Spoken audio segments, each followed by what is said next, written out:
Pakawalan mo ako, hayop ka! Kahit kailan hindi ako magkakagusto sa isang aswang na gaya mo! Aswang ka na nga, manyakis ka pa! Halos lahat ng babae sa baryong to ay nagkakandara pa na pansinin ako dahil in love sila sa akin. Pero ikaw, napasayo na ako nang walang kahirap-hirap. Ayaw mo pa? Nagustuhan ka nila dahil hindi nila nakikita ang totoong anyo mo. Ang nakakadiring itsura mo at nakakasukang amoy mo. Kahit ano pang sabihin mo, akin ka na ngayon. Hindi ka na makakatakas pa sa akin. Ako na ang nagmamay-ari sa'yo. Gabi-gabi kang magiging sa akin. Sa ayaw at sa gusto mo. Dahil akin ka lang. Akin ka lang! Taong 1990, sa isang baryo sa probinsya ng Romblon, may isang binata na tinitingala at hinahangaan ng mga kababaihan dahil yon sa angking kagwapuhan at kakisigan nito. Bukod pa sa pagiging mabait at magalang sa mga kababaihan at nakatatanda, ang tingin ng lahat ay isa siyang ideal man para sa mga kadalagahang naghahanap ng mapapangasawa. Jo Marie ang pangalan ng binatang ito. Masipag din itong maghanap buhay. Inaabot pa nga ito minsan ng umaga sa laot upang makapangisda. Ito ang hanap buhay na kinamulatan niya dahil hindi naman siya nakapag-aral. Nabubuhay siya ng normal sa kabila ng pagiging ulila niya.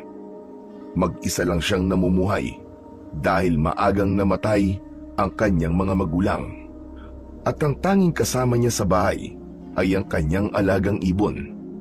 Dahil siya at ang alagang ibon niya lang ang magkasama sa bahay, kaya ito na din ang madalas niyang kinakausap. Parang tao kung kausapin niya ito. Ang kanyang alagang ibon naman ay para ring tao na nakakaintindi sa mga sinasabi niya. Ito din ang kasama niya sa laot tuwing nangingisda siya. Sabi nga ng mga tao sa baryo nila, swerte ito sa kanya dahil sa hindi ito nawawalan ng huling isda tuwing kasama niya ang alaga niyang ibon. Isang araw ay may dalagang dumating galing ng Maynila sa isang kapitbahay ni Jo Marie. Maganda ang dalaga, makinis ang balat at napakaamo ng muka.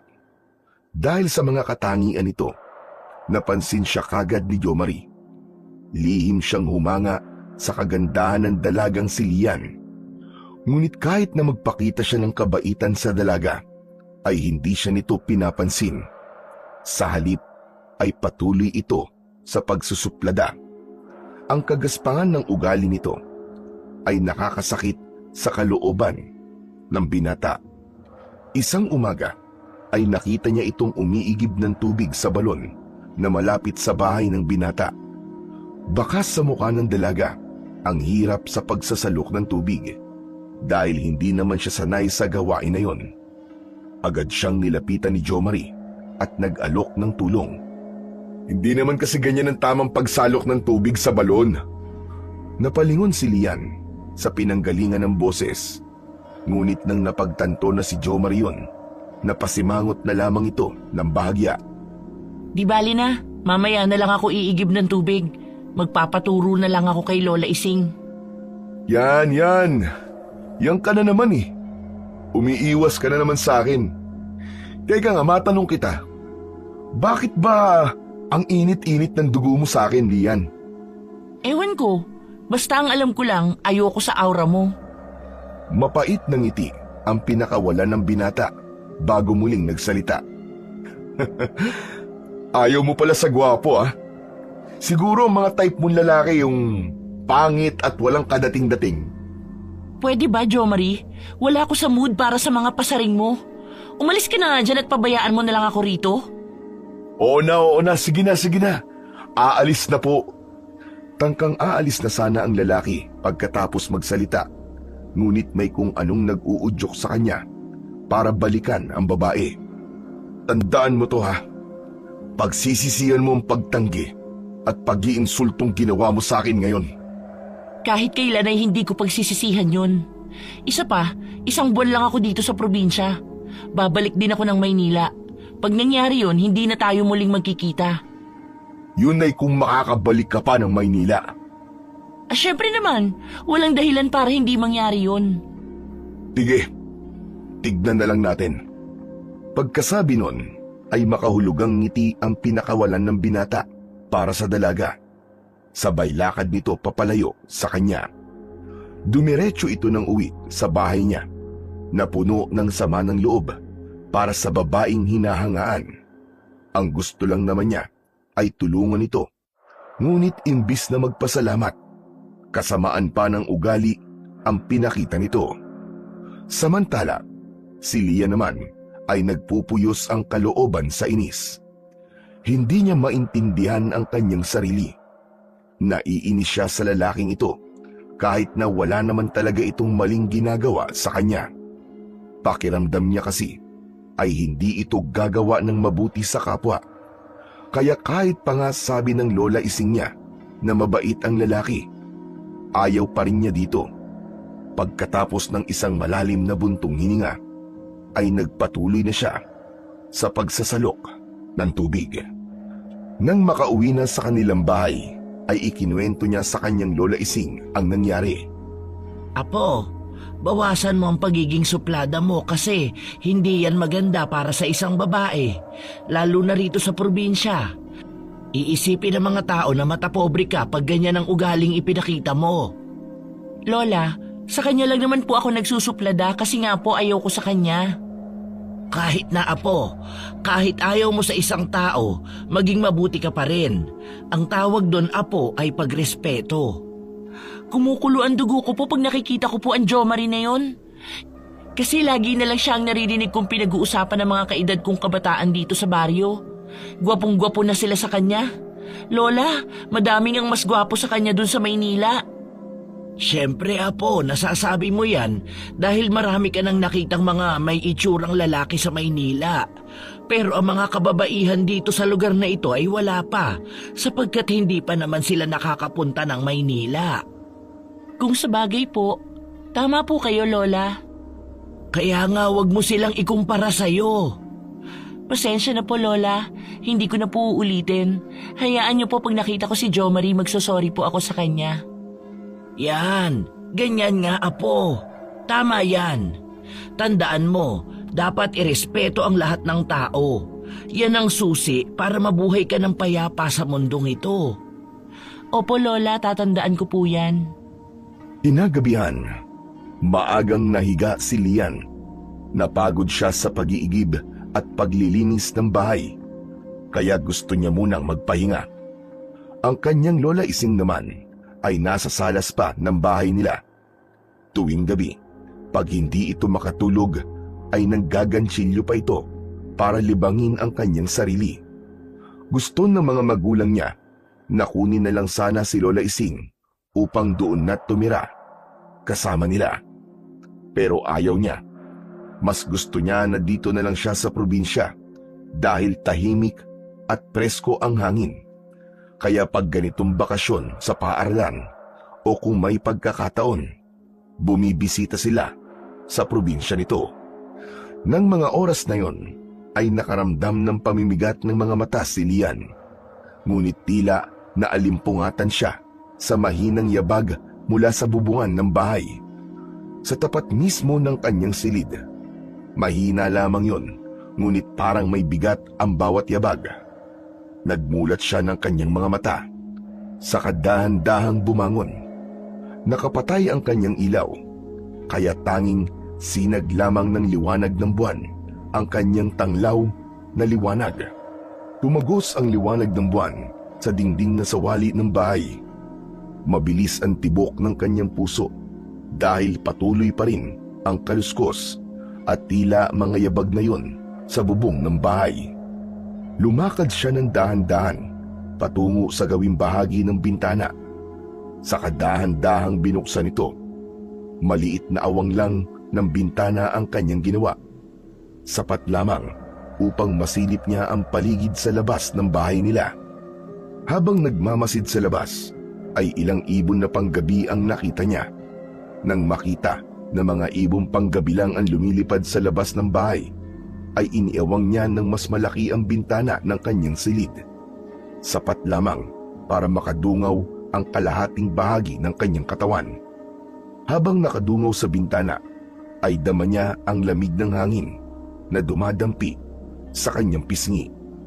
Napakapayapa ng gabi. Sana laging ganito. Pagsabi nun, ay tinangka niyang isara muli ang bintana. Ngunit isang napakalaking ibon ang lumabas bigla sa kawalan.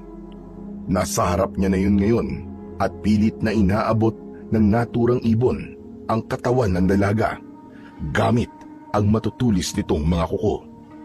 Dahil sa labis na takot at pagkabigla ay nagsisisigaw si Lian. Lola, tulong! Tulungan mo po ako! Tulong po! Samantalang ang lola niya ng mga pagkakataong yon ay abala sa paggaganchilyo at huminto ito sa ginagawa. Agad itong tumayo at patakbong nagtungo sa silid ng apo. Laking gulat niya nang makita ang malaking ibon sa bintana. Pilit na kinukuha ng malaking hayop ang kanyang apo. Mahapaging langit! Ay, ang apo ko! Lian! Lola, tulungan mo po ako! Gusto akong kunin ng malaking ibon!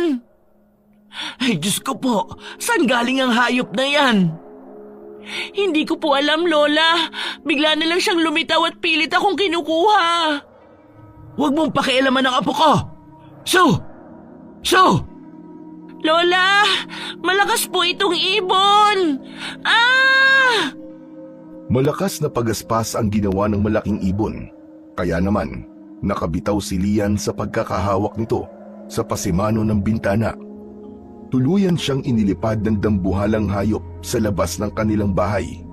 Patakbong nagtungo naman ang matanda sa harap ng bintana upang habulin ng tanaw ang malaking ibong tumatangay sa kanyang apo. Nang hindi niya na ito makita, saka lamang naisipang humingi ng tulong ang matanda. Nagtatatakbo siya palabas ng bahay, subalit huli na para makakilos pa ang nais tumulong. Samantala, dahil na din sa lakas ng sigaw ni Lian, ay nagising na din ang mga kapitbahay nila, kabilang na ang kapitan ng kanilang baryo. Nasa labas ito ng kanilang bahay, inaalam kung anong nangyayari sa kanila. Dahil naman sa labis na takot at pagkabigla, ay hindi halos makapagsalita ang lola ni Lian. Halos magkabuhol-buhol sa pagsasalita ang matanda. Tulungan niyo ang apo ko. Kapitan, maawa po kayo. Teka, sandali lang. Ano bang nangyari sa iyo, Ising? Bakit nagsisisigaw kayo ni Lian? Kapitan, kinuha ang apo ko. Ano ka mo? Kinuha si Lian? Teka, sino kumuha sa kanya? Ibon. Isang malaking ibon. Tinangay niya si Lian. Ano bang sinasabi mo, Ising? Ayusin mo nga ang pagsasalita mo. Liwanagin mo nang maintindihan kita. Ang apo ko, Kapitan. Inilipad ng malaking ibon. Hindi ko alam kung saan niya dinala ang apo ko. Teka, paano mangyayaring kayang ilipad ng isang ibon ang isang tao? Totoo ang sinasabi ko, Kapitan. Tulungan niyo ang apo ko. Hanapin natin siya. Baka naman po hindi basta ibon yon, Kapitan. Baka po aswang na nagaan yung ibon lamang ang kumuha sa apo ni Aling Ising. Imposible talaga yun eh. Matagal nang walang gumagalang aswang sa baryong ito. Maaaring nagbalik na muli sila at pagala-gala na muli sa baryong ito. Abay, kung ganun, kailangan maging alerto na lahat mula ngayon. Sa laki at kakaibang anyo ng ibon na yon, maaaring aswang nga yun, Kapitan. Tulungan niyo kung mabawi ang apo ko sa kanya. Baka kung anong gawin ng aswang na yun sa apo ko. Andali lamang, Ising. Saan ba lumipad ang malaking ibon? Patungo po sa gitna ng dagat. Pagkarinig nun, ay natigilan bigla si Kapitan. Nakaramdam ng takot para sa dalagang si Lian. Bakit hindi kayo makapagsalita? May alam ba kayong pwedeng pagdalhan ng aswang sa gitna ng karagatan? Nung araw, may kwento ang mga magulang ko. na may isang isla daw sa kabilang bahagi nitong karagatan. Ngunit walang nagtatangkang pumunta doon dahil bali-balita na yun daw ay pinamumugaran ng aswang. Ituro niyo sa akin ang islang yon. Pupuntahan ko kahit saan pa yon. Mahanap ko lang ang aking apo. Mag-unos dili ka, Ising. Mapanganib mag-isang magtungo doon. Ituro niyo na po sa akin, Kapitan. Nakikiusap po ako. Ang kawawang apo ko baka mapahamak siya. Sige, ganito na lamang. Bukas ng umaga, tutungo tayo doon. Hindi maaaring ngayong gabi dahil madilim. At saka isa pa, kailangan natin planuhin ito ng maayos. Dahil kung totoong pugad ngayon ng mga aswang, abay kailangan mag-ingat tayo. Ngunit, Kapitan, hindi na ako makakapaghintay pa. Oo, Ising. Naiintindihan ko ang nararamdaman mo. Ngunit sa ngayon, ay kailangan natin mag-ingat sa mga susunod nating gagawin. Dahil kapag hindi natin ginawa yun, ay baka tayo naman na mapahamak sa pabigla-bigla nating desisyon. Naisip ni Lola Ising na tama naman ang sinabi ng kapitan. Hindi sila pwedeng padalos-dalos ng pagkilos dahil baka nga totoong aswang ang tumangay sa apo niya. Kailangan nilang magplano ng maigi bago puntahan ang isla sa kabila ng karagatan. Dahil sa pag-aalala, ay hindi na nagawang makatulog pang muli ni Lola Ising. Nagtungo siya sa pangpang ng dagat. Doon ay tinanaw niya ang kadiliman ng gabi at ang malalakas na alon ng dagat habang patuloy sa pagpatak ang kanyang mga luha. Apo ko, nasaan ka na ba? Nag-aalala na ang lola sa'yo. Wala sanang masamang mangyari sa'yo. Ay! Samantala, ang mga tao naman sa baryo ay hindi na din nagawang makatulog pa. Nag-aabang kung sakaling babalik ang malaking ibon upang ibalik ang dalaga.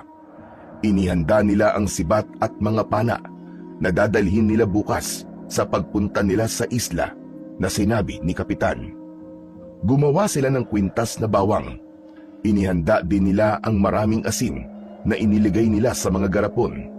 Kung totoo mang aswang ang makakalaban nila, mabuti na yung marami silang sandatang daladala. Habang naghahanda ang lahat, si Kapitan ay pansamantalang nagpaalam sa mga kabaryo. Umuwi siya ng kanyang bahay upang kunin ang pinakamahalagang sandata niya na minana pa niya sa kanyang mga magulang.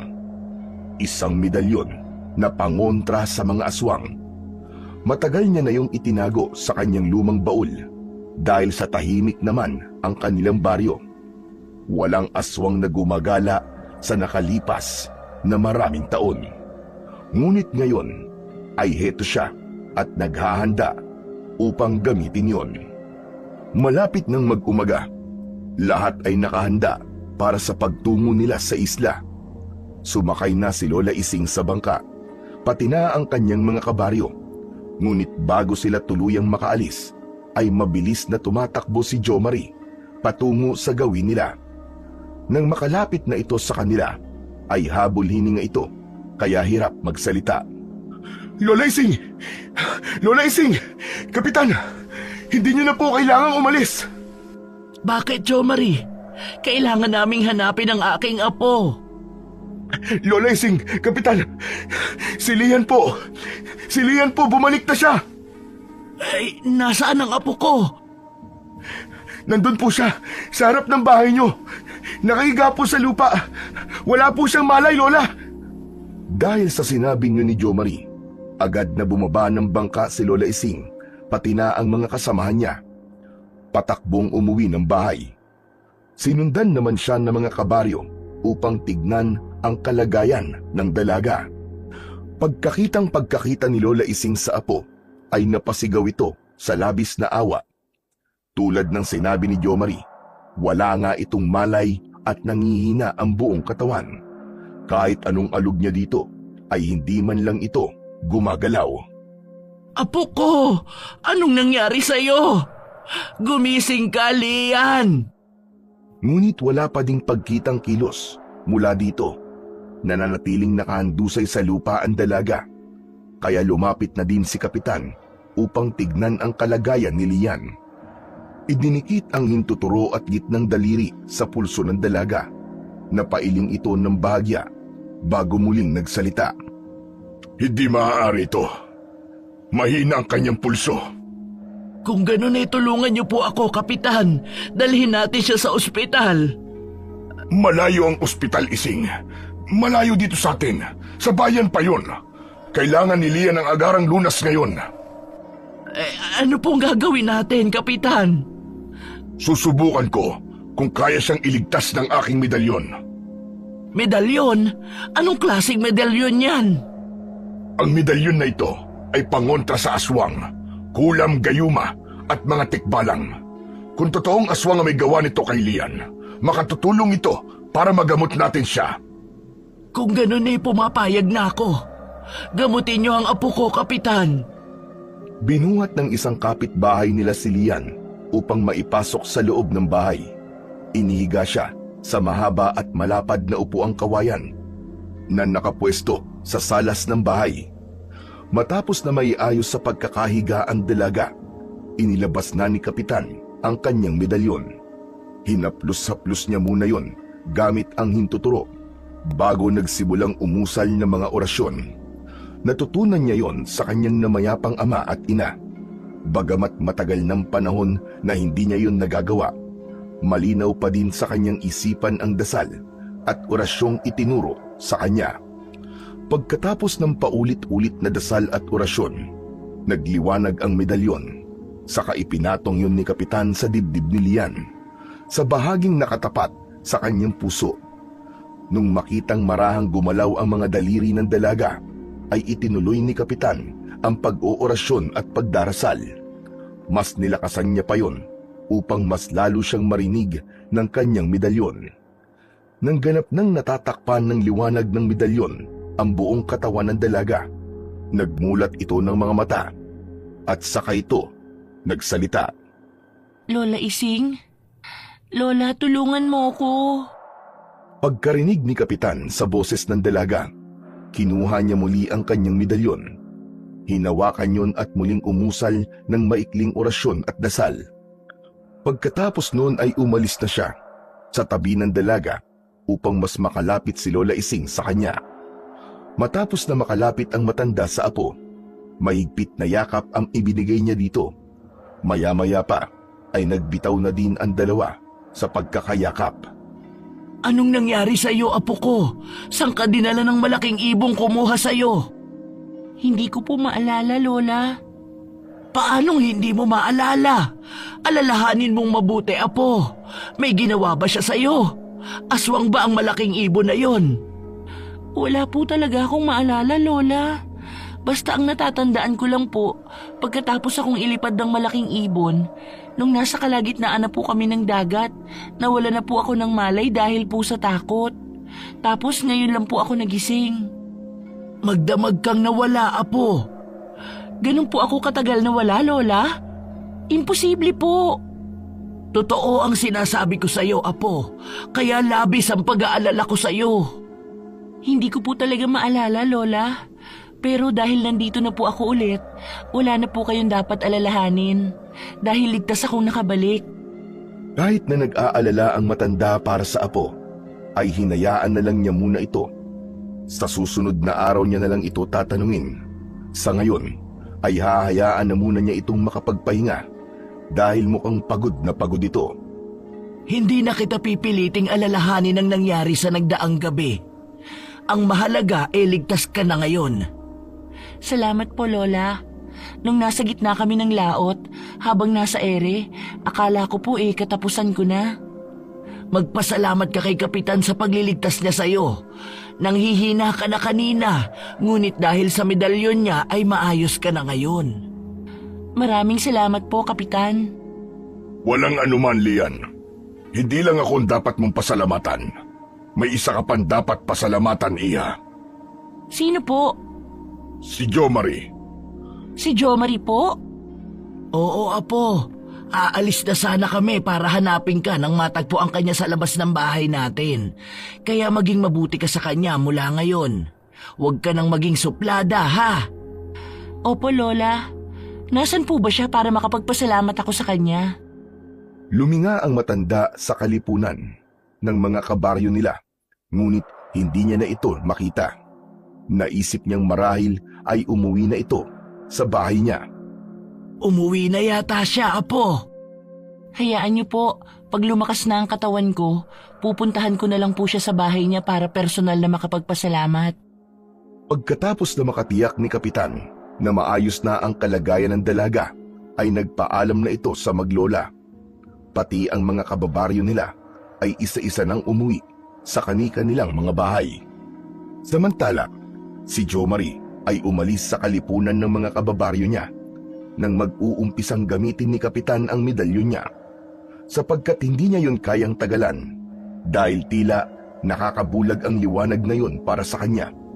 Umiinit ang kanyang buong katawan sa bawat usal ng dasal at orasyon ni Kapitan. Pagkarating niya sa kanyang bahay, ay nagpahid siya kagad ng langis na siya mismo ang nagluto at gumawa. Buong katawan ang kanyang pinahiran upang mawala ang init na nararamdaman niya, dulot ng medalyon ni Kapitan. Ang kanyang ibon naman ay tila balisa din. Paikot-ikot ito sa paglipad sa buong bahay. Parang nararamdaman din niya ang sakit na nararamdaman ng kanyang amo. Ngunit nang maamoy nito ang langis na ipinahid ni Jo Marie, kumalma ito at tuluyan nang nanahimik. Ang binata naman ay nakatulog dahil sa ginhawang dulot ng langis na ipinahid niya sa kanyang katawan. Kinabukasan, matindi na ang sikat ng araw nang magising si Jo Marie. Dahil yun sa sunod-sunod na katok sa kanyang pintuan. Kahit na hindi pa halos maimulat ang kanyang mga mata, ay bumangon na ang binata at lumakad dito patungo sa pintuan. Pagkabukas niya ng pinto, bumungad sa kanyang harapan si Lola Ising. Nakangiti sa kanya ang matanda at may hawak na isang mangkok. Jo Marie, iho, para sa iyo nga pala. Nagluto ako ng tinolang manok. Marami yung niluto ko kaya naisipan kong bigyan ka. Ay, kayo pala, Lola Ising. Naku naman, nag-abala pa po kayo. Pero, sige ho, maraming salamat po. Wala yun. Ako nga ang dapat na magpasalamat sa iyo dahil sa pagtulong mo sa apo ko. Naku, wala po yun. Hindi na po kayo iba sa akin eh. Parang lola ko na din po ang turing ko po sa inyo. At si Lia naman po, kahit na masungit at suplada po yun, hindi ko naman po matitiis na hindi siya tulungan. Maalala ko, iho. Paano mo nga pala natagpuan ang apo ko? Iyon po ba? Kasi po, mangyaring sasama po sana ako sa inyo kaya lumabas po ako ng bahay. Hanggang makita ko po ang isang malaking ibon na paparating po.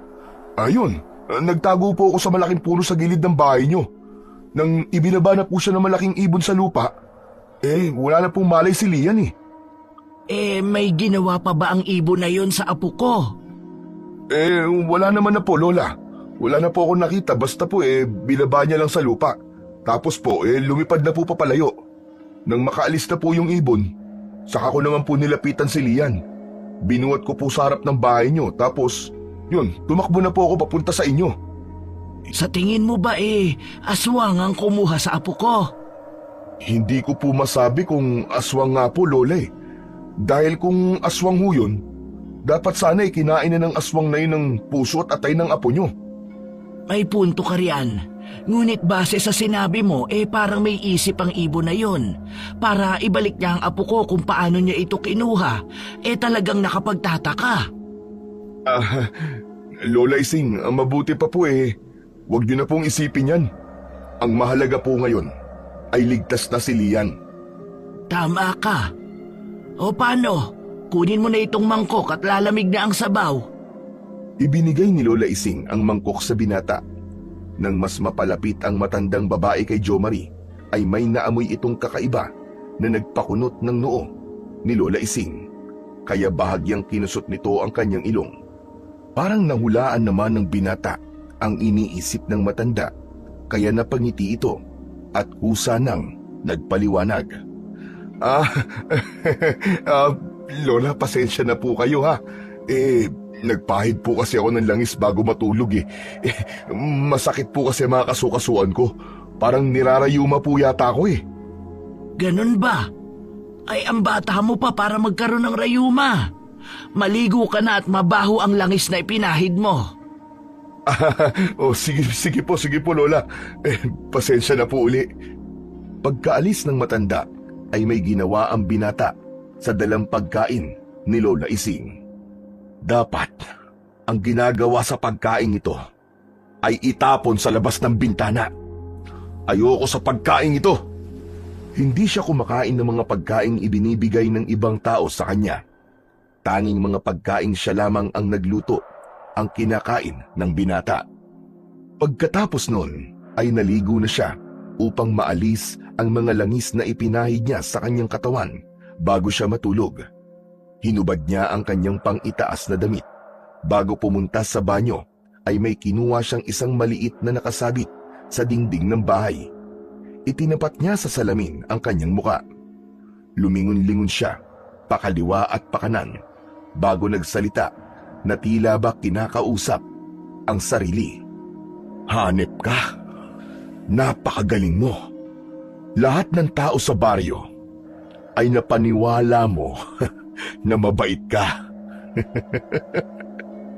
Ngayon, hindi ka na mahihirapang makuha ang loob ni Lian.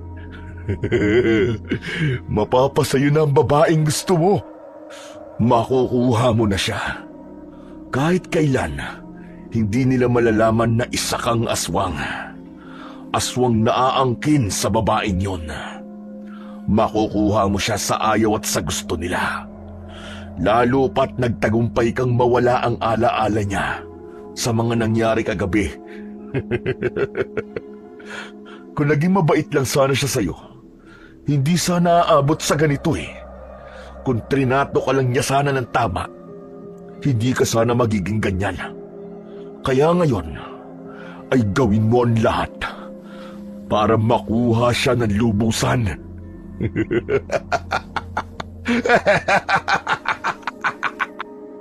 Parang isang baliw na tumatawa ang binata habang kausap ang sarili sa salamin. Pagkatapos ng malalakas na pagtawa na yon, ay ibinaba na niya ang salamin at nagpatuloy sa kanyang gagawin. Naligo siya at nagbihis ng maayos na damit. Wala siyang aaksayahing pagkakataon. Pupunta siya sa bahay ni Lian. Gusto niyang makatiyak na wala pa din itong naaalala. Bago umalis ng bahay, ay may maliit na bote siyang kinuha sa kusina. Dala-dala ang boteng yon, saka nagtungo siya sa bahay ng dalaga. Pagdating niya sa bahay ng dalaga, kumatok siya sa pintuan ng bahay kahit na nakabukas naman na ito. Pagkarinig ng matanda na may kumakatok sa pinto ng bahay nila, ay agad itong lumabas. Nang makitang si Jomari ang nasa labas, mas ibinukas niya ang pinto upang makapasok ang binata. Oh, Jomari, ikaw pala. Napadalaw ka. Opo. Kukumustahin ko lang po sana si Lian eh. Nasaan po ba siya? Nasa kanyang silid, natutulog pa. Ganun po ba? Ay, kung ganun po hindi na po ako magtatagal. Kung gusto mo gigisingin ko siya. Naku, wag na po Lola Ising, wag na po. Hayaan na po muna natin siya makapagpahinga.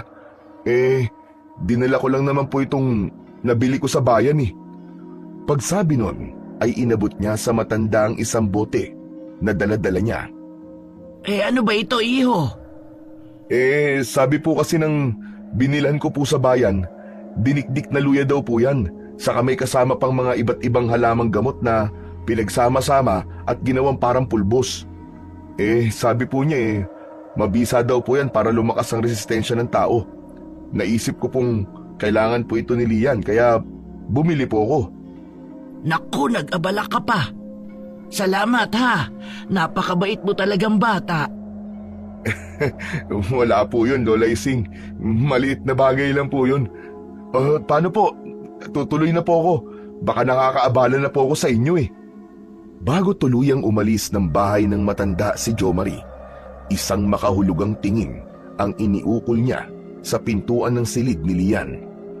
Bigo man siyang makita ang dalaga, na ibigay naman niya sa matanda ang mahalagang bagay na yon na makakatulong ng malaki sa plano niya. Buong akala ng matanda ay totoo ang sinabi ng binata.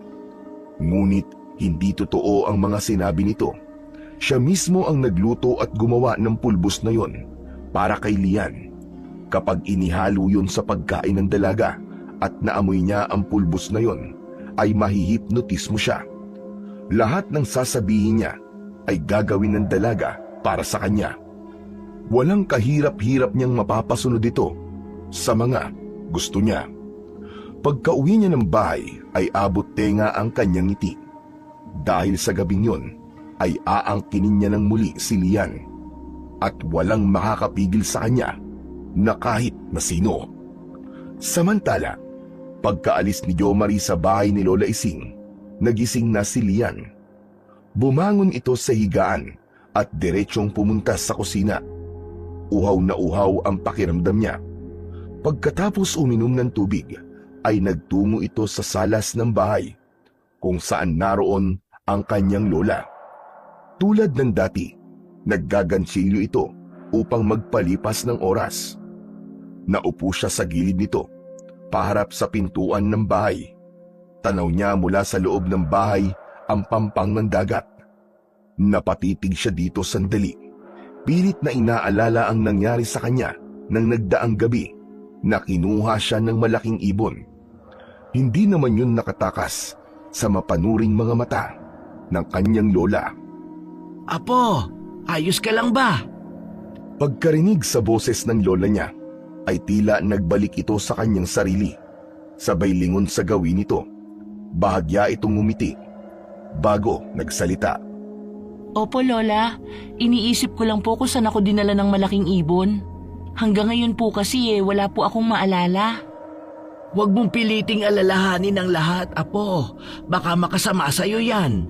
Ang mahalaga ngayon ay ligtas ka na. Kung sa bagay, saka wala po talaga akong maalala kundi yung naging pagdagit lang sa akin ng malaking ibon. Bukod po dun wala na. Mabuti pa sumama ka sa akin sa bayan para malibang ka naman kahit paano. Ano pong gagawin niyo sa bayan, Lola? Mamimili ng kaunting kailangan natin dito sa bahay at tatawag din tayo sa inay mo. Ipapaalam ko sa kanila ang nangyari sa'yo. Huwag niyo na pong sabihin sa kanila, Lola. Baka po mag-alala lang sina Mama at Papa. Ayos naman na po ako ngayon. Sigurado ka ba dyan, Apo? Opo, Lola. Sa susunod na buwan naman po narito na rin sila para sunduin ako pabalik ng Maynila. O sige, ikaw ang bahala. Mabuti pa kumain na muna tayo bago umalis. Hindi na po ako sasama, Lola. Gusto ko po magpahinga lang dito sa bahay. Sige, pero kumain ka rin muna ha. Sabayan mo ko, tutal tanghali na rin naman. Halos sabay na tumayo ang maglola patungo sa kanilang kusina. Magkatulong nilang inihanda ang kanilang pananghalian. Ang matanda ay nagsandok ng kanin at ulam. Samantalang si Lian naman ay kumuha ng mga pinggan at kutsara. Pagkatapos na maihanda ang lahat, ay naupo ang dalawa at nag-umpisa ng kumain. Habang kumakain, ay panakanakang nagkwekwentuhan ang dalawa. Dahil doon, ay nakampante na ang matanda para sa kalagayan ng kanyang apo. Nang makatapos ng kumain, ay nagtungo si Lian sa salas. Nilibang muli ang sarili sa mga tanawing nakikita sa labas ng bahay nila. Maya-maya pa ay sumunod na din ang kanyang Lola Ising. Dala ang isang tasa. Iniabot niya ang tasang yon kay Lian. Ano po ito, Lola? Luyang dinurog, Apo. Saka iba pang mga halamang gamot. Para saan po ito? Para lumakas ang resistensya mo at bumalik na muli ang lakas mo. Huwag na lang po. Apo, kailangang uminom ka niyan. Baka kabuti yan sa'yo. Baka hindi ko po magustuhan kung magiging mainam naman sa'yo, sige na, tikman mo at baka magustuhan mo. Nagpasalamat si Lian sa inuming ibinigay ng lola niya. Sinubukang inumin at kahit paano ay naibigan niya ang lasa. kaya inutay-utay na niyang inumin ang ibinigay ng matanda sa kanya. Hindi na siya nag-usisa pa dahil tiwala naman siya sa kanyang lola na ang mga ibinibigay nito sa kanya ay talagang makatutulong sa kalusugan niya. Ngunit wala silang kamalay-malay na yun ay isang patibong ni Jo Marie na magdudulot ng pagkapahamak sa apo. Ang bango po nito, Lola, para pong salabat. Oo, apo, dahil nga gawa yan sa luya na sinamahan ng piling halamang gamot. Kaya sige na, ubusin mo na yan bago ako umalis. Sinaid ni Lian ang inuming yun na ibinigay ng kanyang lola Ising hanggang sa kahuli-hulihang patak nito. Ubus na po, Lola. Bahagyang ngiti lang ang itinugon ng matanda sa dalaga. Pagkatapos nun ay nagpaalam na siya rito. Bago dumilim, apo, ay narito na ako. Magluto ka ng hapunan natin, ha? Opo, Lola, ako na pong bahala doon. Mag-iingat po kayo. Pagkatapos ng maikling pag-uusap na yon, ay tuluyan nang umalis ang matanda. Dala ang isang bayong. Si Lian naman ay nakaramdam ng pamimigat ng kanyang mga mata, kaya naisip niyang matulog na muna. Tutal, wala rin naman siyang gagawin sa bahay. Bago siya magtungo sa kanyang silid, ay isinarado na muna niya ang pintuan upang matiyak na walang ibang taong makakapasok sa bahay nila. Lingid sa kaalaman ng maglola, ay kanina pa pala nakabantay si Jo Marie sa kanila. Nakikinig sa kanilang usapan. Hindi nila siya napapansin na nandun lang pala sa paligid, sapagkat nag-anyong ibon ito na nakatungtong sa isa sa mga puno sa gilid ng bahay ng matanda. Sa ganung paraan, makakalapit siya sa mga ito na hindi nila namamalayan. Nakaramdam siya ng kasiyahan nang sa wakas ay umalis na ang matanda. At ngayon ay mag-isa na lamang si Lian sa bahay nila. Wala nang makakapigil pa sa kanyang plano. Mamayang gabi pa sana niya isasagawa ang kanyang balak, ngunit umayon na kagad sa kanya ang pagkakataon. Kaya ngayon niya na yon isa sa katuparan. Aangkinin niya ang babaeng ito at hindi na siya makakapaghintay pa. Samantala, bago pa man tuluyang makatulog si Lian, ay may narinig siyang parang tumatawag sa kanya. Muli siyang nagmulat ng kanyang mga mata. Pinakinggang muli ang boses ng tumatawag sa kanya. Sa hindi niya mawaring dahilan, ay gusto niya ang tawag na yun. Kaya bumangon siya sa higaan at diretsong nagtungo sa pinto ng bahay nila. Pagkabukas niya ng pinto, ay nakita niya si Jo Marie. Nakangiti ito sa kanya. "Hi Lian, kumusta ka na?"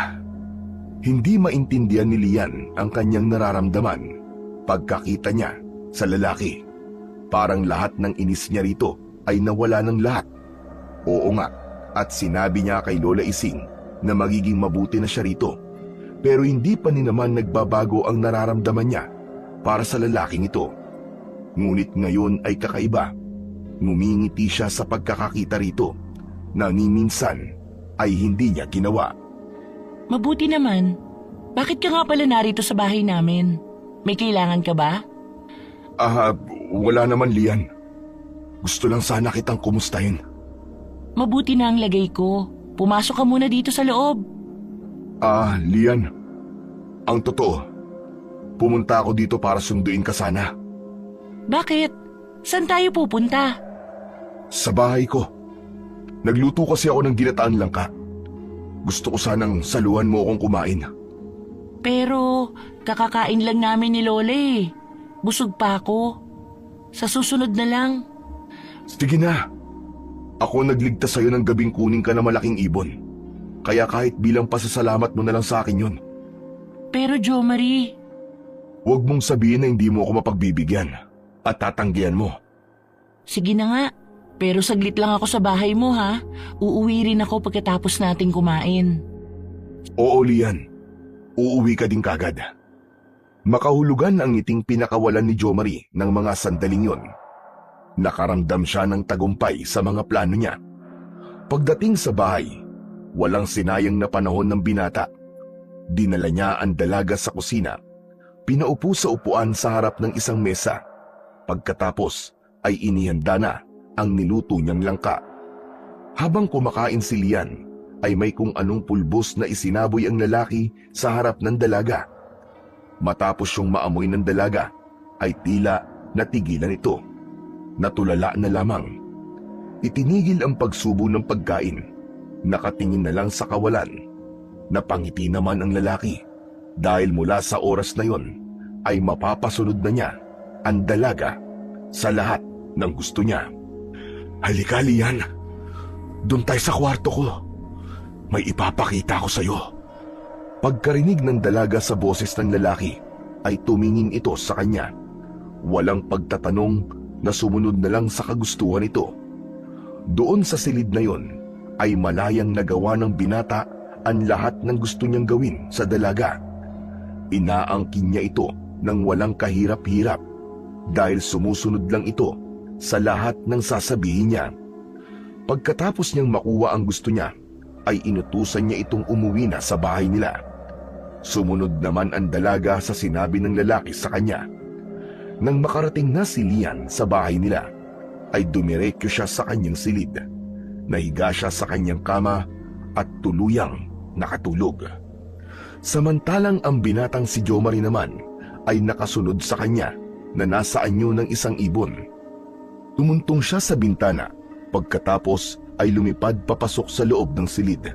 Nang makapasok na siya sa loob ng silid ng dalaga, nagpalit anyo na siya bilang isang tao. Nang mga oras na yon, ay mahimbing na natutulog ang dalaga. Hinuha ang kamay at hinimas ng isang palad niya ang pisngi ni Lian. Bago muling nagsalita, "Napakaganda mo talaga, Lian.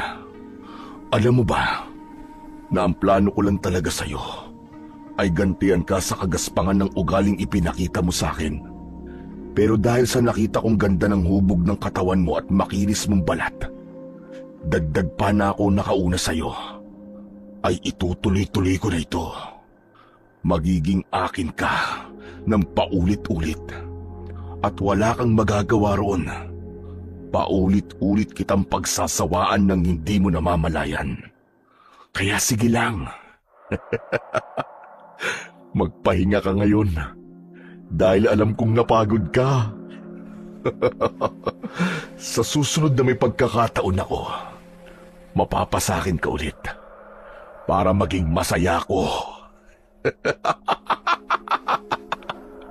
Pagkatapos magsalita, ay muli siyang nagsaboy ng kung anong pulbos sa mukha ng dalaga upang alising muli ang hipnotismo na ibinigay niya para rito. Kailangan niyang gawin yon upang hindi rin makahalata ang lola nito.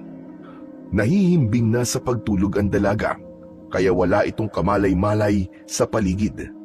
Kahit ang mga sinabi ng binata ay hindi na din niya yon narinig.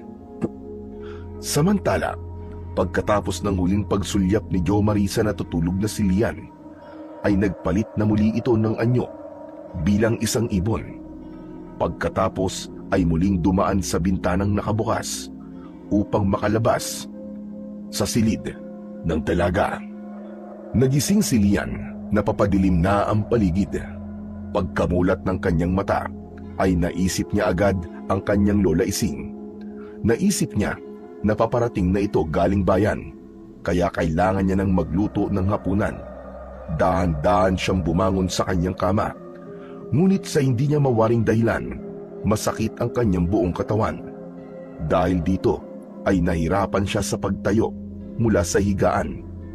Naupo muna siya sandali at binalikan ang kanyang ginawa bago siya natulog kanina. Ngunit hindi mawari kung panaginip lang ba ang pagpunta ni Jomari sa bahay nila o totoo yun. Naguguluhan siya, kaya napahawak na lamang siya sa kanyang ulo. Siguro panaginip lang yun. Imposibleng basta na lang ako sasama sa kanya. Saka nandito ako sa loob ng silid. Tama, panaginip lang ang lahat. Pilit niyang kinumbinsi ang kanyang sarili na panaginip lang talaga yon at nagpa siyang tumayo na upang makapagluto na ng kanilang hapunan. Ngunit sa hindi mawaring dahilan ay masakit din ang kanyang mga hita na para bang may kakaibang nangyari sa kanya. Ano ba talagang nangyari sa akin? Bakit pati mga hita ko ay nananakit? Bagamat hirap sa paglalakad ang dalaga, ay pinilit niya ang sariling tumayo na. Naunang pumunta sa salas ng bahay upang buksan ang pinto. Gusto niyang makapasok ang sariwang hangin mula sa labas ng bahay. Pagkatapos ay nagtungo na siya sa kusina at nag-umpisa ng magluto ng hapunan. Maya-maya pa ay naramdaman niya ang pagdating ng kanyang Lola Ising.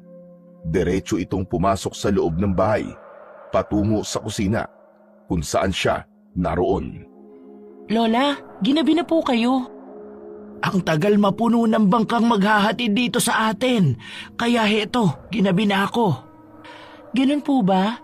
Hayaan niyo po, sa susunod sasamahan ko na po kayo para hindi na po kayo mahirapan. Pero ayos lang ako, Apo. Kaya ko pa naman. Ikaw na ang mag-ayos ng mga pinamili ko at magpapalit lang ako ng damit. Sige po. Akmang kukunin na sana ng dalaga ang mga pinamili ng lola niya nang muling nagsalita ang matanda. Apo, ikuha mo nga pala muna ako ng tubig.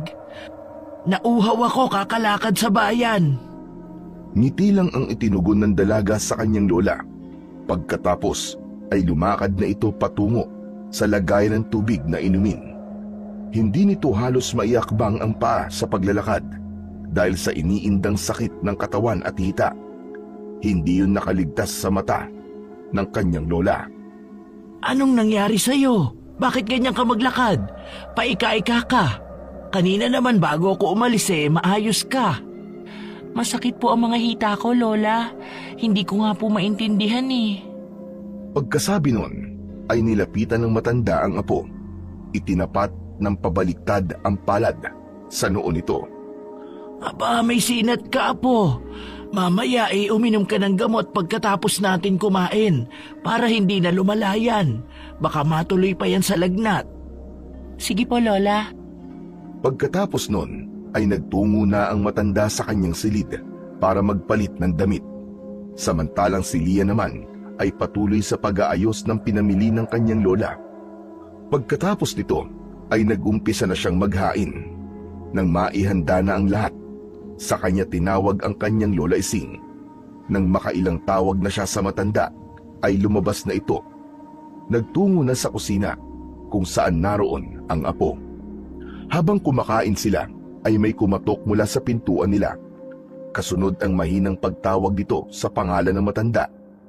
Nagkatinginan ang dalawa nang mahinuha kung kaninong boses ang tumatawag.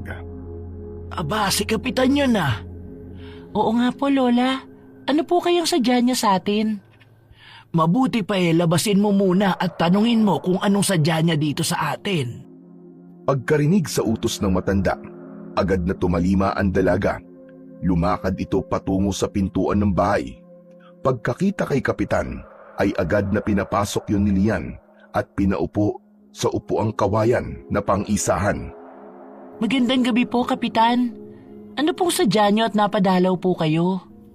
Magandang gabi din naman sa'yo, Lian. Gusto ko sanang makausap ang lola mo. Nasa kusina po si Lola Sandali po tatawagin ko. Ngunit bago pa man makatayo ng upuan si Lian, naglalakad na ang matanda patungo sa kanila. Naupo ito sa tabi ni Lian, paharap sa kinaroroonan ni Kapitan. Nang marinig niya ang boses nito nang pinapasok ng apo, nagpasya ang matanda na ipagtimpla na kagad ito ng kape. At yun nga, ay dala niya paglabas niya ng kusina. Ipinatong niya yon sa lamisitang nasa pagitan ng mga magkaharapang upuan. Inumin niyo po muna ang mainit na kape na ito, Kapitan. Nako, salamat naman, Ising. Hindi na sana kayo nag-abala pa. Nagpunta lamang ako dito para kumustahin si Lian. Kung may naaalala na ba siya, sapagkat hanggang ngayon, hindi pa din nawawala ang bulong-bulungan sa baryo na aswang nga ang tumangay sa kanya. Wala po akong naaalala, Kapitan. Ganun ba? Palaisipan pa din sa lahat ang pangyayaring yon, Iya. Hindi mapanatag ang kalooban ng ating mga taga-baryo. Natatakot silang baka mangyari din yon sa mga anak nilang babae. Kaya nagpasya silang puntahan na din ang islang sinasabi ko sa kanila. Kung ganun po ano po ang maaari naming gawin para hindi na po yun magdulot ng pagkabalisa sa ating mga kabaryo? Hinihiling nilang sumama si Lian sa isla niyon upang kung sakaling doon nga siya dinala ng malaking ibon, maalala na niyan lahat. Sa ganun matutukoy natin kung aswang ba talaga ang kumuha sa kanya. Pumapayag ba kayo sa kagustuhan ng ating kababaryo? Pumapayag po ako dahil kahit ako gusto ko rin pong maalala na ang gabing yun. Kailan ba ang plano niyong pagtungo doon, Kapitan? Sa araw sana ng Biyernes Ising, kung saan tumapat din sa araw na yon ang kabilugan ng buwan. Sige po, Kapitan. Asahan niyo po ang pakikipagtulungan namin para mawala na rin po ang pag-aalala ng lahat. Kung ganun sige, tutuloy na ako. Yun lang naman talagang sadya ko sa inyong maglola. Sige po, Kapitan. Mag-iingat po kayo. Lingid sa kaalaman nila ay nandun si Jo Marie sa gilid ng bahay. Nagpalit ng anyo nito bilang ibon na lumalabas tuwing gabi. Dinig na dinig niya ang planong pagtugis sa hinihinala nilang aswang na kumuha kay Lian. Masama ang tingin na ipinukol niya sa matandang kapitan dahil nararamdaman niya ang anting-anting na dala nito. Nakasabit ang medalyon nito sa kanyang leeg. Buwisit ka, Kapitan. Kahit na anong gawin niyo, hindi niyo malalamang ako malaking ibon na yon. Wala kayong mapapala dahil hindi ako papahuli sa inyo. Ngayon pa, na nakuha ko na si Lian. Hindi niyo na ako mapipigil pa. Magiging akin siya. Akin siya! Samantala, pagkatapos na makaalis ng matandang lalaki, muling kinausap ni Lola Ising si Lian ukol sa planong binanggit ng kapitan. Sigurado ka bang sasama ka sa kanila, Apo? Opo, Lola. Tulad ng sabi ko po kanina kay Kapitan, gusto ko na pong maalala ang nangyari ng gabing yun. Kung aswang ba talaga yun? Saka isa pa po, Lola, yun lang ang paraan para matulungan ang ating mga kabaryo. Hindi mawawala ang takot sa puso nila hanggat hindi ko maaalala ang lahat. Kung ganon, hindi na kita pipigilan pa. Basta't mag-iingat ka lamang para hindi ka mapahamak. Isang ngiti ang isinukli ng dalaga sa kanyang Lola Ising. Pagkatapos ng pag-uusap na yon, ay nagpatuloy na sa pagkain ang maglola. Pagkatapos kumain, ay nagtuloy na sila sa kani-kanyang kwarto. Nang gabing yon, ay hindi na makatulog si Lian. Balisa ang isipan. Masakit ang kanyang katawan. May hindi maipaliwanag na init siyang nararamdaman. Kaya nagpasya siyang ibukas ng konti ang bintana ng kanyang silid. Sapat na para makapasok ang malamig na hangin panggabi.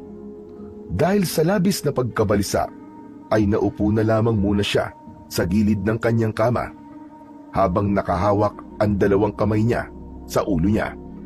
Pagkatapos na bahagyang isinuklay ang kanyang mga daliri sa kanyang buhok, nag-angat siya ng tingin sa diretso sa bintanang bahagyang nakaawang.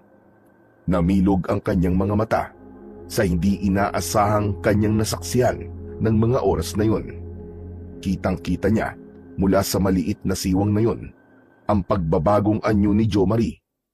Bahagyan man siyang nakakubli sa isang malaking puno, ngunit sapat na upang makita ni Lian ang pangyayaring yon. Mula sa pagiging tao, nagpalit ito ng anyo sa pagiging malaking ibon. Hindi siya maaaring magkamali. Ang ibon na yon ay ang siyang ibon na kumuha din sa kanya. Dahil doon ay mabilis ang naging tibok ng kanyang puso. Doon niya napagtanto na pagpapanggap lang pala ang lahat ng kabutihang ipinapakita ng binata sa kanya at sa kanyang lola. Samantala, dahil sa labis na takot, ay tumayo siya mula sa pagkakaupo. Tinangkang isara ng lubusan ang kanyang bintana. Ngunit bago pa niya yon nagawa, ay nakalapit na ang malaking ibon sa kanya. Gamit ang malalaking kuko, ay hinila niya ang saraduhan ng bintana, sanhi para bumukas ito ng tuluyan. Tumambad sa harap ni Lian ang malaking ibon na unti-unting lumalapit na papunta sa kanya. Lola! Saklolo! Tulungan mo po ako, Lola Ising! Malakas ang sigaw ni Lian na agad namang narinig ng matanda. Agad siyang nagtungo sa silid ng kanyang apo. Habol ang hininga dahil sa pagtakbo at mabilis na kilos. Nakita ni Aling Ising na ibig na namang kunin ng malaking ibon si Lian. Huwag mong sasaktan ang apo ko! Maawa ka! Nandito na naman ang malaking ibon, Lola Ising. Dahan-dahan ang pag-urong ni Lian, samantalang ang malaking ibon naman ay dahan-dahan din ang paglakad papalapit sa dalaga. Kilala ko na kung sino ka pero hindi ko sasabihin sa ating mga kabaryo. Basta't wag mo lang ako sasaktan. Maawa ka sa akin. Ngunit tila parang walang naririnig ang malaking ibon. Patuloy ito sa paghakbang papalapit sa kanya. Gamit ang dalawang mahahabang kuko nito, ay biglang sinunggaban ng dambuhalang hayop ang dalaga. Dinagit nito si Lian at inilipad sa himpapawid. Pagkagulat na may halong takot ang naramdaman naman ni Lola Ising. Wala siyang nagawa dahil natulala siya sa ginawa ng dambuhalang ibon sa kanyang apo. Hindi kinaya ng katinuan ni Lola Ising ang nasaksiyan. Kaya sa sindak at sa matinding takot na nararamdaman ay nawalan siya ng malay. Sa pagkakataong yun, habang inililipad ng dambuhalang ibon si Lian, ay pilit niyang kinakalma ang kanyang sarili upang hindi siya mawalan ng malay.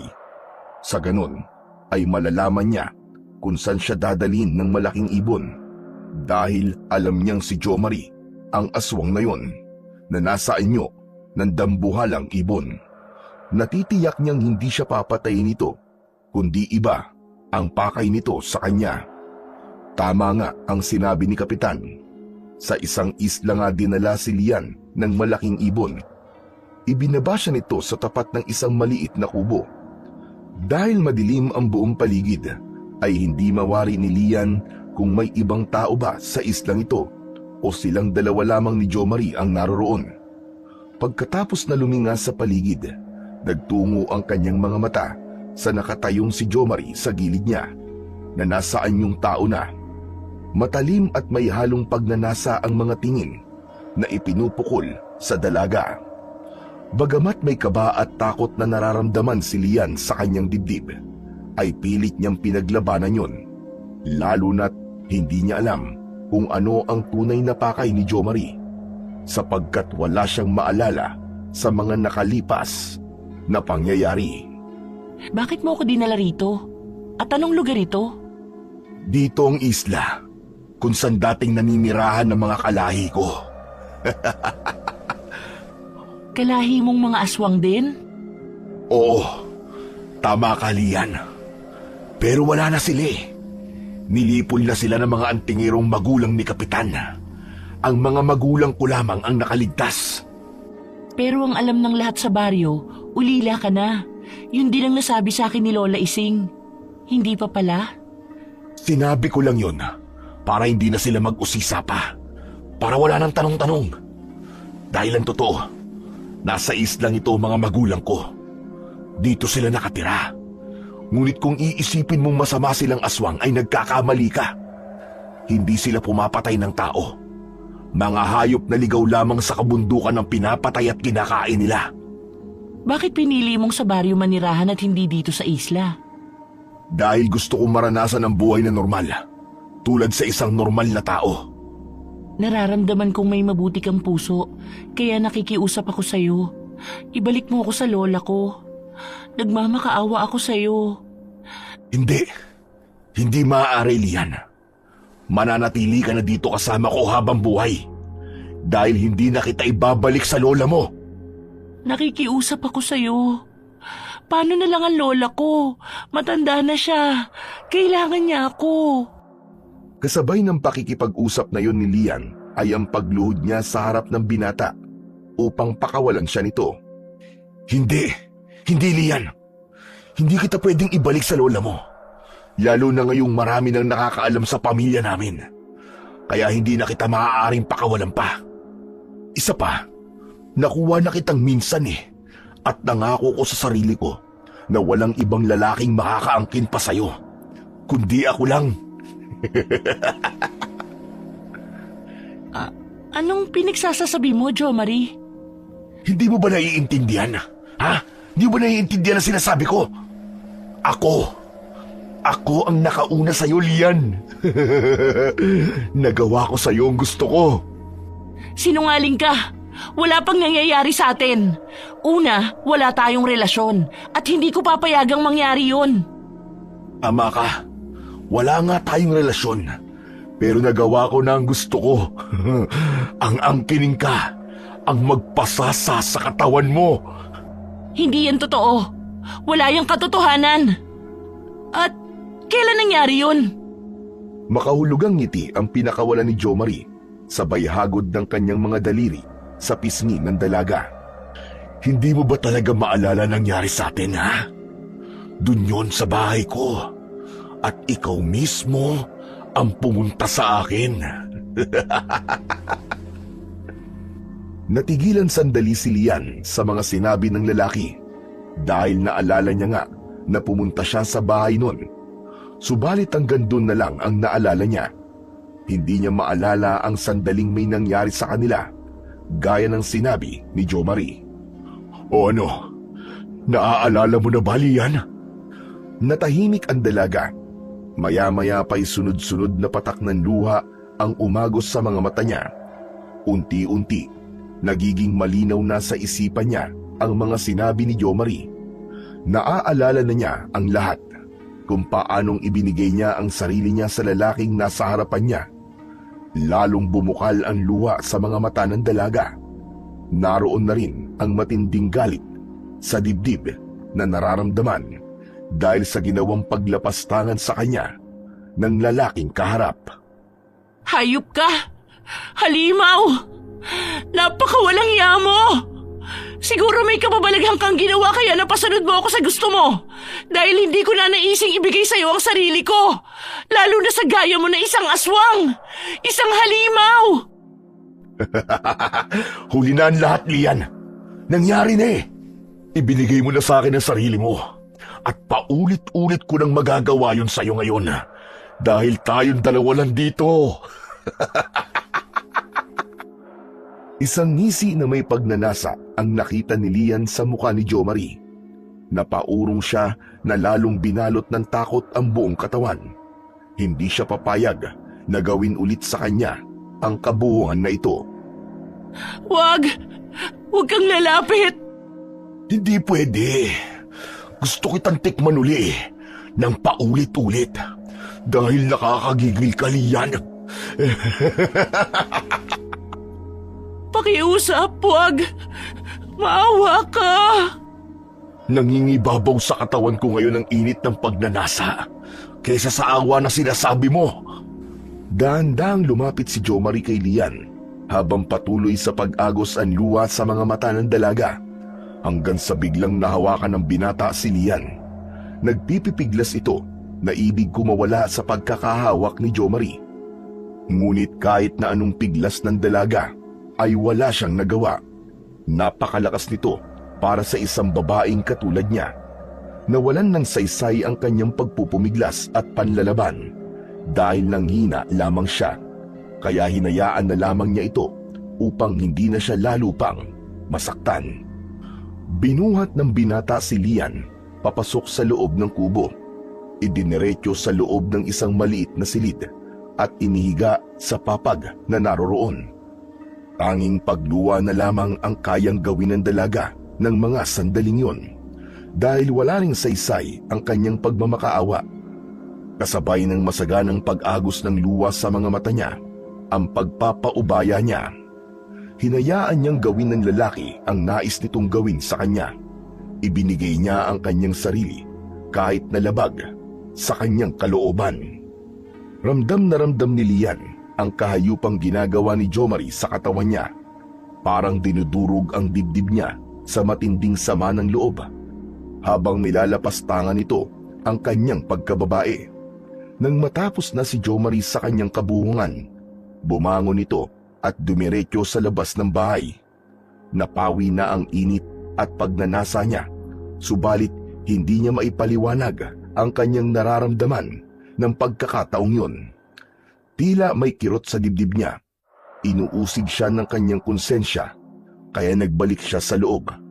Naabutan niya si Lian na nakaupo sa gilid ng papag. Puno ng luha ang mga mata. Hayop ka! Pinatunayan mo lamang na hindi ka isang tao, kundi isang halimaw. Isang demonyo! Lian, patawarin mo ko. Ang totoo niyan gustong-gusto lang kasi kita. At mahal na kita. Sinungaling kang hayop ka! Totoong sinasabi ko. Mahal kita, Lian. Hindi ko rin maintindihan ang sarili ko. Ito ba ang pagmamahal para sa'yo? Ang ipilit ang gusto mo? Oo, hindi ako naging mabuti ng pagtrato kahit sa unang pagkikita natin. Pero hindi ito dahilan para gawin mo sa akin ang kahayupang ito. O sige. Kung gusto mo, bumalik na tayo sa baryo tapos magpakasal tayo. Pananagutan ko nangyari sa atin. Mahirap bang intindihin na hindi nga kita gusto? Lalong hindi kita magugustuhan dahil sa mga ginawa mo sa akin ngayon. Bakit ba ayaw mo sa akin? Ang mga dalaga sa baryo gusto nila ako. Nagkakandara pa sila sa akin. Pero bakit ikaw ay hindi? Siguro dahil umpisa pa lang naramdaman ko na ang kademonyohan ng dugo mo. Hindi ko pa man alam na aswang ka. Ayoko na ang aura mo. At ngayon, pinatunayan mo lamang ang lahat ng masasamang kutob ko sa'yo. Masama kang tao. Hindi ka nga pala tao, kundi isang halimaw na nagpapanggap na mabuti sa harap ng maraming tao. Pero ito ang tatandaan mo. Hindi ko man alam kung paano ako makakaalis sa islang ito. Pero tandaan mo, gagantihan kita sa kahayupang ginawa mo. Dahil sa mga sinabing yun ni Lian, nagpuyos ang kalooban ni Jo Marie. Hindi niya matanggap na hindi kayang tanggapin ng dalaga ang pag-ibig na alok niya. Talagang napakatigas ng puso mo.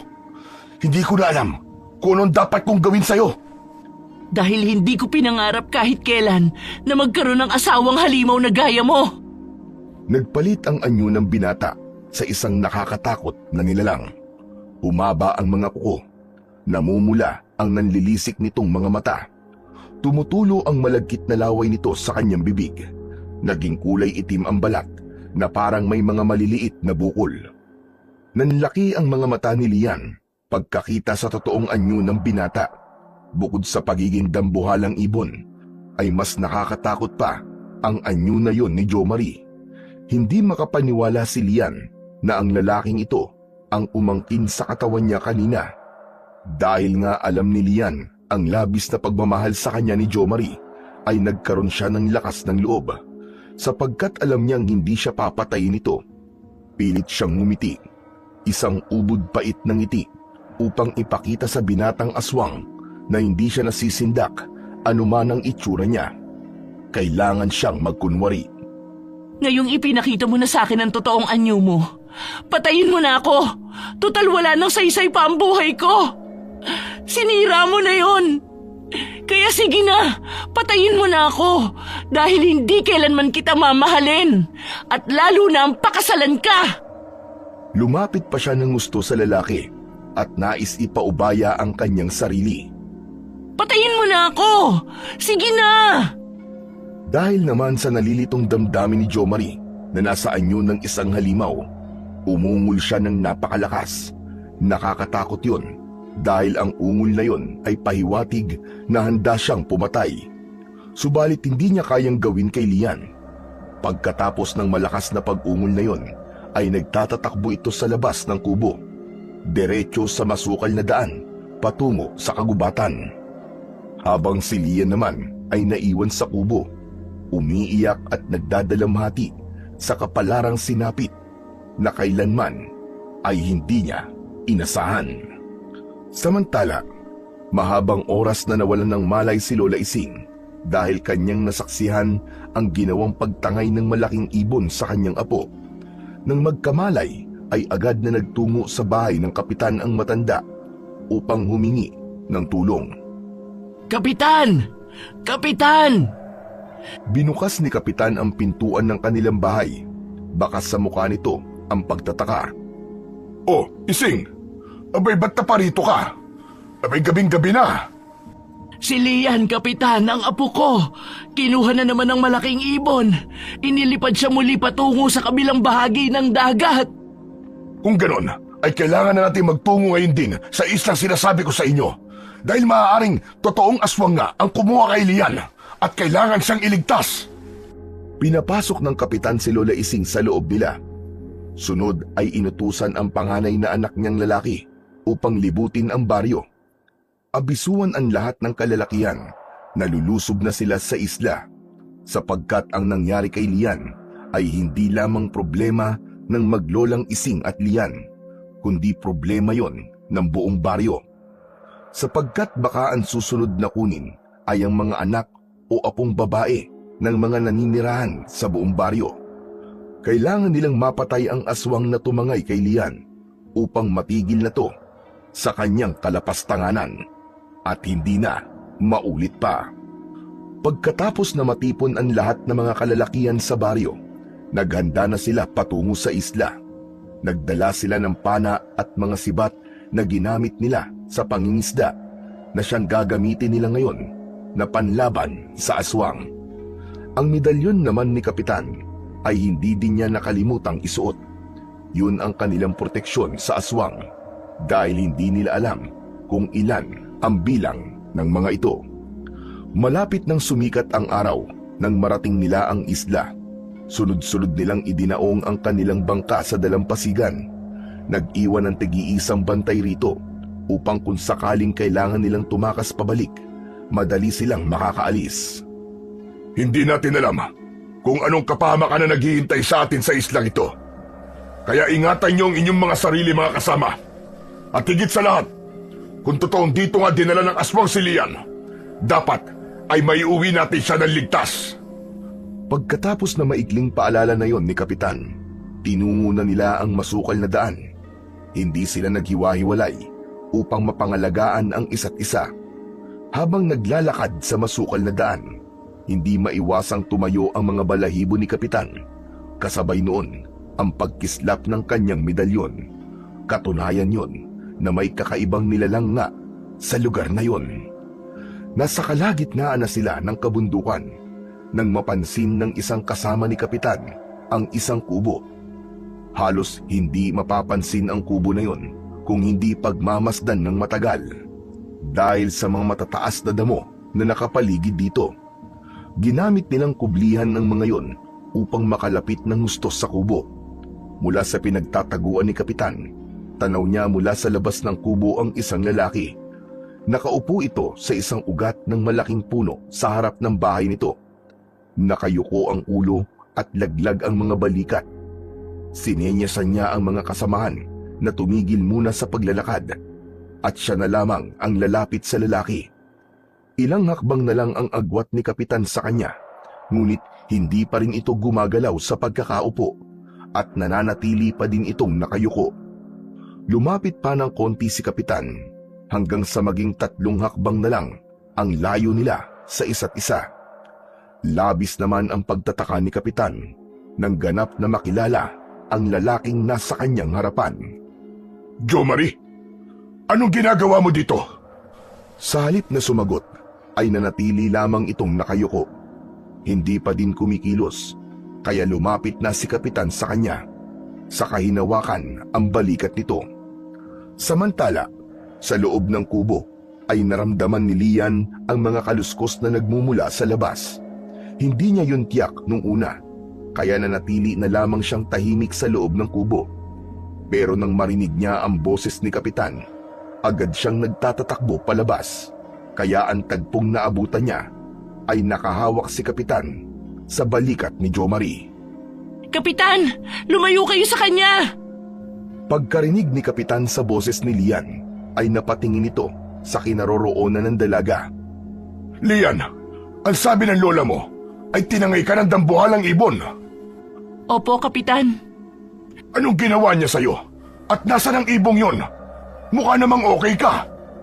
Doon na biglang kumilos ang mga kamay ni Jomari at inalis ang nakapatong na kamay ni Kapitan sa balikat niya. Nag-angat ito ng muka, kasabay ang biglang pagbabago ng anyo at paglabas ng totoong itsura niya. Hindi yun inaasahan ni Kapitan, kaya labis ang kanyang pagkagulat. Sandali itong hindi agad na nakakilos, kaya yun din ang naging dahilan para tangkain siyang saktan ng binatang aswang. Gamit ang kanyang matutulis na kuko, tinangka niyang ibaon yun sa dibdib ng Kapitan. Ngunit dahil sa suot na medalyon nito, ay hindi yun nagawa ng halimaw. Tila napaso siya sa pagliwanag ng medalyon. Si Lian naman ay muling nabalot ng takot dahil sa mga nangyayari. Hindi malaman kung tatakbo na ba siya o mananatili lamang sa kinatatayuan. Nag-aalala siya sa kaligtasan ni Kapitan. Dahil sa tagpong yun, lumabas na mula sa kani-kanilang pinagtataguan ang mga kasamahan ng Kapitan na antingero. Mabilis naman ang naging pagkilos ng binatang aswang. Agad itong lumapit sa dalaga. Sinunggaban niya ito at pagkatapos ay iniharang ni Jomari sa katawan niya si Lian. Ginawa niyang pananggalang ang dalaga upang pigilan ang lahat ng pag-ataking gagawin sa kanya ng mga kalalakihang naroon. Tulungan niyo po ako! Tulong po! Nagpipipiglas si Lian mula sa pagkakahawak ng binatang aswang sa kanya. Ngunit kahit na anong piglas ang gawin niya, hindi siya makawala dito. Samantala, dahil sa alam ni Jomari na wala siyang laban sa dami ng taong tumutugi sa kanya, nagpalit anyo muli siya bilang isang malaking ibon. Inilipad niya muli si Lian sa pinakamataas na puno sa kagubatan. Pagkatapos ay ibinaba siya sa isa sa mga sanga ng puno. Dahil sa taas nun, hindi maimulat ng dalaga ang kanyang mga mata.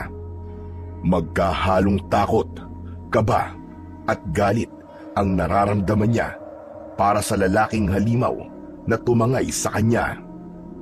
Nakikiusap ako sa'yo. Pakawalan mo na ako. Kung talagang mahal mo ko, papabayaan mo na ako, Jomari. Hindi, Lian. Hindi. Hindi ko gagawin yon. Para mo nang awa. Pakawalan mo na ako. At pagkatapos ay mapupunta ka lang sa iba. Hindi. Hindi maaari. Mabuti pang walang makinabang sa'yo kaysa mapunta ka sa iba. Kaya papatayin mo na lang ako? Ganun ba? Naisip mo ba ang pamilya ko pag nangyari yun? Masasaktan sila kapag ginawa mo yun. Kaya pabayaan mo na ako. At pangako, pipilitin kong kalimutan lahat ng ginawa mo sa akin.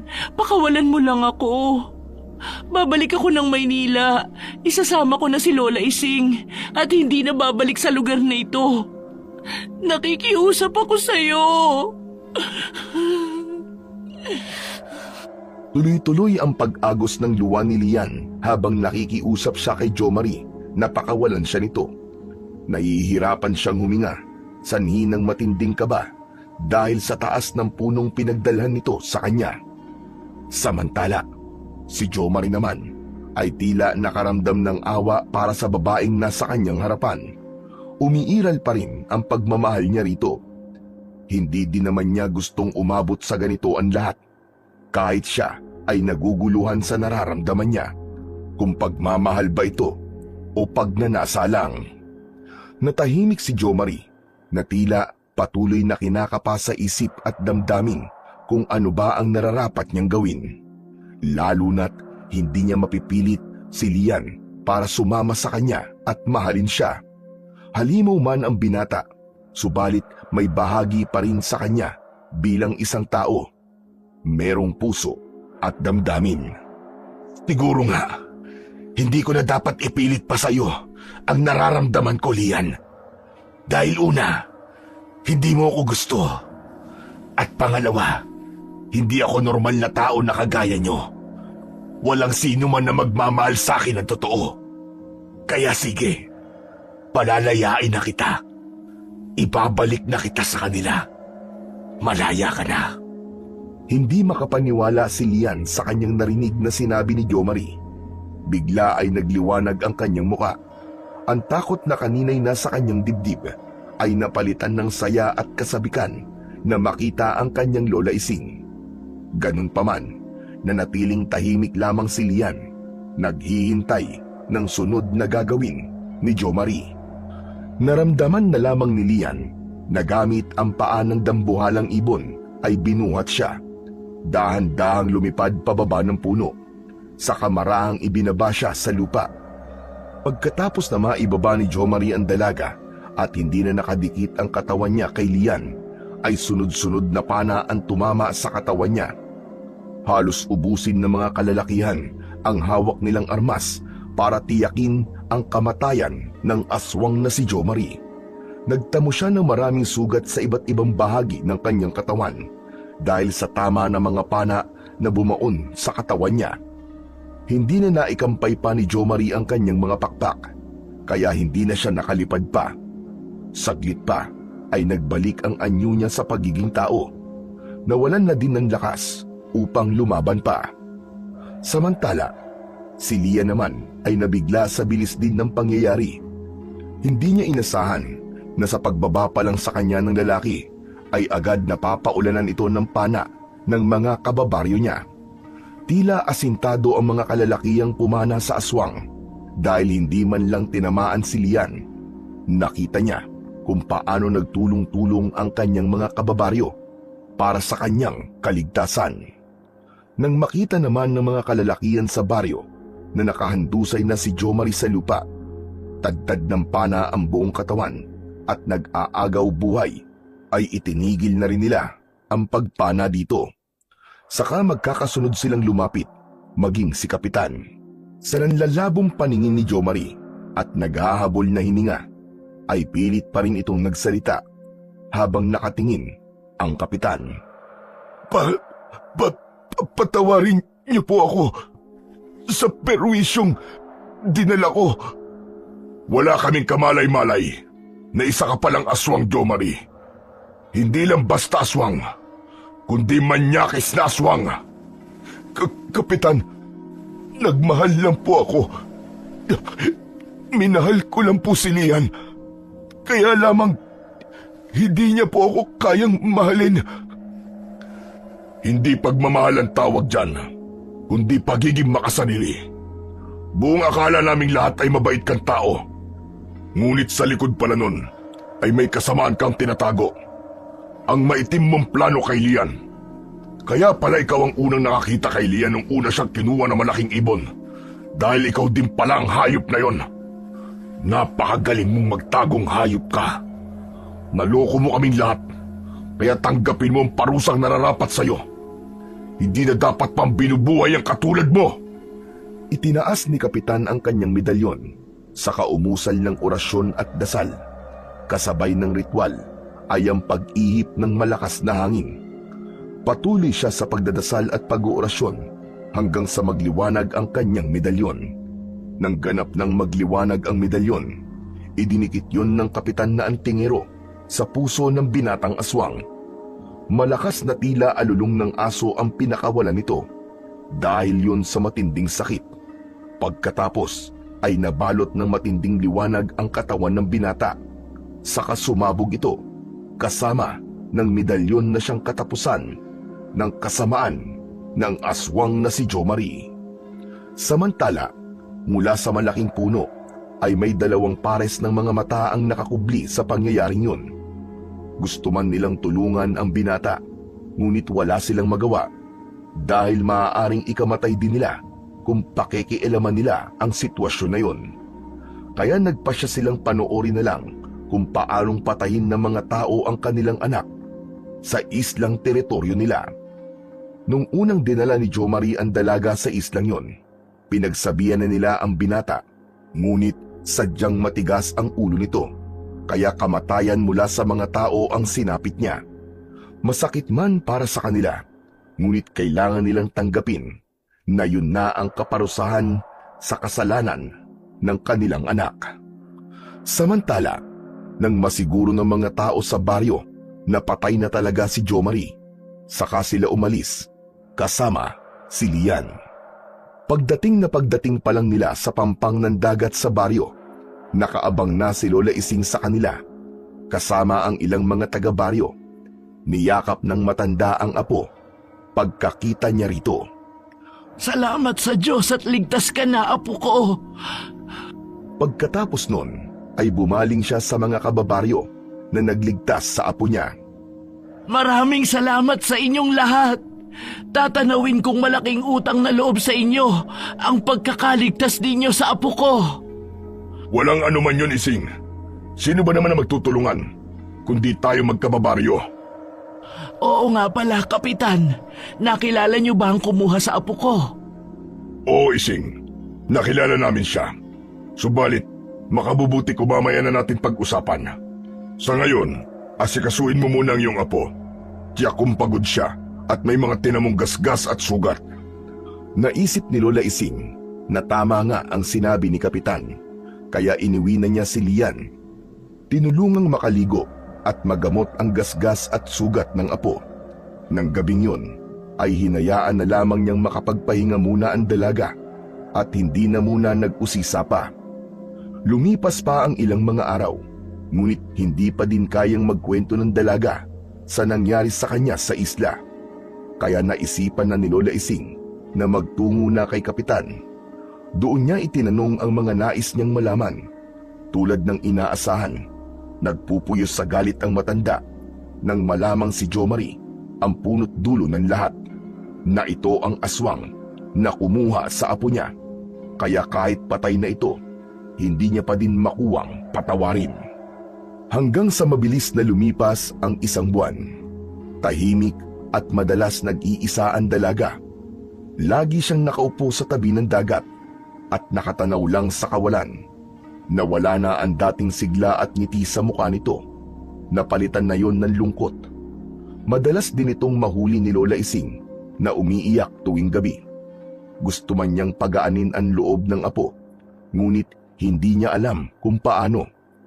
Hanggang sa isang araw, napansin na lang ni Lola Ising ang madalas na pagsama ng pakiramdam nito. Tuwing umaga ay nagsusuka ito at madalas na nahihilo. Kaya nabuo ang hinala sa isip ng matanda na baka buntis ang kanyang apo. Apo, alam kong mahirap para sa iyo na pag-usapan ito, ngunit kailangan kong malaman. Bahagyang lumingon si Lian sa kanyang lola na nakaupo sa kawayang upuan. Lumapit si Lola Ising sa apo. Hinawakan ang mga kamay nito. Dahil ang nais niya, magkwento si Lian. Maaaring makatulong yun upang mas mapagaan ang bigat na nararamdaman dahil sa mga nangyari. Subalit mag-uumpisa pa lang na magsalita si Lian, ay tumutulo na ang luha sa kanyang mga mata. Apo, sabihin mo ang gusto mong sabihin. Lola, paano po kung buntis ako? Kung ganun may ginawa sa'yo ang hayop na yon. Maraang tango ang isinagot ni Lian sa kanya. Kasunod ang pag-agos ng luha sa mga mata nito. Maging ang kanyang Lola Ising ay hindi din mapigilan ang pagluha. Ginahasa niyo po ako, Lola. At wala po akong nagawa. Talagang napakahayop niya.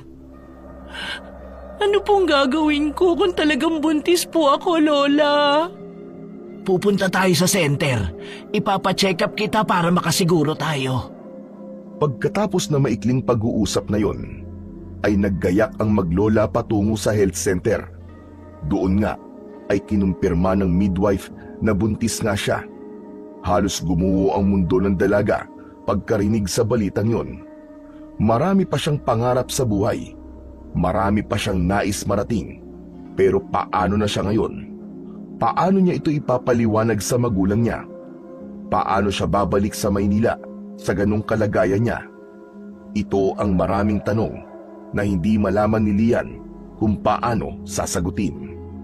Dahil sa gulo ng kanyang isip, ay nagtatatakbo ito palabas ng health center, patungo sa tabing dagat na malapit lang sa center na pinuntahan nila. Gusto niya nang mamatay, kaya lumusong siya sa tubig dagat. Dahil may katandaan na ang kanyang Lola Ising, hindi ito agad nakasunod sa kanya. Nasa malalim na bahagi na siya ng dagat nang mapahinto siya. Ang isip na binabalot ng dilim kanina ay biglang nagliwanag. Nanaig pa din ang takot niya sa Panginoon. Hindi niya itinuloy ang balak. Sa halip ay umahon siya sa tubig. Umuwi ng bahay at inayos ang kanyang sarili. Nakasunod lang sa kanya ang kanyang lola Ising na nagpasalamat sa pagbabago ng isip ng apo. Nang makatapos na siya magbihis ng damit, saka pumasok sa kanyang silid ang kanyang lola Ising. Kailangan siya ng apo upang makapagdesisyon ito ng tama sa pinakamadilim na bahagi ng buhay niya. Apo, alam kong hindi madali ang pinagdadaanan mo ngayon. Pero lagi mong tandaan na narito lang ako sa tabi mo. Hindi kita pababayaan hanggat nabubuhay ako. Lola, pasensya ka na po. Gulong-gulo na po ang isip ko ngayon. Hindi ko po alam ang gagawin ko. Maraming tanong sa isip ko na mahirap hanapan ng kasagutan. Manalangin ka sa Diyos, Apo. Lahat ng nangyayari sa iyo ay pagsubok lamang. Malalampasan mo rin ang lahat ng yan. Magtiwala ka lang. Paano po kung aswang din ang maging anak ko, katulad ng tatay niya? Palalakihin natin siyang may takot sa Diyos upang kahit may dugo siyang aswang ay hindi siya maging masama katulad ng tatay niya. Ang mahalaga ngayon ay handa mong tanggapin ang sanggol na nasa sinapupunan mo. Kanina po, Lola, nung sinabi ng midwife na buntis ako, natakot po ako. Pero dahil sa iyo, Lola, nawala na po ang takot ko. Palalakihin ko po ang anak ko ng tulad sa normal na mga tao. Basta tulungan niyo po akong magpaliwanag kina Mama at Papa tungkol sa kalagayan ko ngayon. Oo naman. Ako ang bahala sa kanila. Tinupad ni Lola Ising ang pangako sa apo. Siya ang nagpaliwanag sa mga magulang nito tungkol sa nangyari sa dalaga. Bagamat nung una ay mabigat ang kanilang kalooban, ngunit kalaunan ay natanggap na din nila ito. Habang lumalaki ang tiyan ni Lian, ay nararamdaman niya ang pagbabago sa kanyang sarili. Unti-unti na niyang natatanggap ang naging kapalaran niya, kahit pa sinabi pa ng ilang tao sa baryo noon na ipalaglag niya ang bata. Hindi niya yun ginawa. Walang kasalanan ang batang yun, kaya kahit na aswang pa ang kanyang ama, karapatan niya pa ding mabuhay. Naging masaya na din siya sa bawat araw na nararamdaman niya ang buhay sa loob ng kanyang sinapupunan. Samantala, ang mga magulang naman ni Jo Marie, lihim na nakasubaybay kay Lian, hindi para kunin ng bata pagsilang nito, kundi para alalayan ito sa panahong kakailanganin sila nito. Sa panahong yun, saka pa lang sila magpapakilala kay Lian dahil ayaw na nilang guluhin pa ang nananahimik nitong buhay sa kasalukuyan. Alam nilang may tamang panahon para sa lahat ng bagay at darating yun sa kanila. Sa buhay ng isang tao, maraming mga hindi inaasahang pagsubok ang dumarating na kung minsan pa nga ay babago sa takbo ng nakasanayan nating buhay. Ito ang pagsubok na napakahirap na dalhin, ngunit sa tulong ng panalangin, gaano man kabigat ang pagsubok, ito ay malalampasan natin sa tulong ng ating mga mahal sa buhay at higit sa lahat, sa pagtulong ng dakilang lumikha. Huwag kalilimutan na ang panalangin ang magsisilbing tanglaw sa madilim na daan ng ating buhay.